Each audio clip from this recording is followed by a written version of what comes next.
கன்னியாகுமரியில் தேவாலய வளாகத்தில் நடந்த கொலை வழக்கில் தொடர்புடைய பாதிரியார் ராபின்சன் நீதிமன்றத்தில் சரணடைந்திருக்கிறார். இது பற்றிய விவரங்களை எமது செய்தியாளர் பவானி விவரிக்க கேட்போம். முழு விவரங்கள் என்ன பவானி? நிச்சயமாக.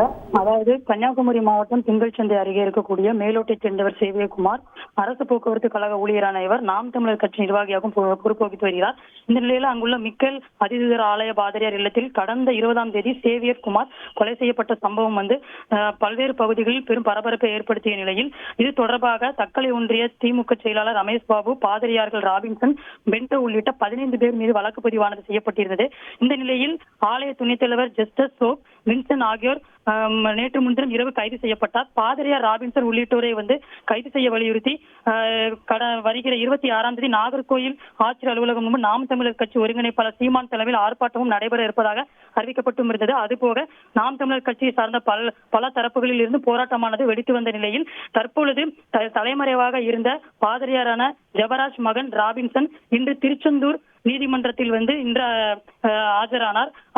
அவரை கைது செய்து தற்பொழுது சிறையில் அடைக்கப்பட்டிருக்கின்றனர். தற்பொழுது சரியாக மாலை 3 மணிக்கு மேல் அவர் திருச்செந்தூரில் இருந்து காவல்துறையினர் சார்பில் இங்கிருந்து புறப்பட்டு திருநெல்வேலி பாளையங்கோட்டை மத்திய சிறையில் அனுப்பி வைக்கப்பட்டுள்ளனர். அங்கிருந்து நாகர்கோயில் காவல்துறையினருக்கு தகவல் தெரிவிக்கப்பட்டு அங்கிருந்து அவரை அனுப்ப இருப்பதாக தற்பொழுது திருச்செந்தூர் நீதிமன்றத்தில் தெரிவிக்கப்பட்டிருக்கின்றது. தகவல்களுக்கு நன்றி பவானி. செய்திகளை உடனுக்குடன் தெரிந்து கொள்ள உடனே சப்ஸ்கிரைப் பண்ணுங்க.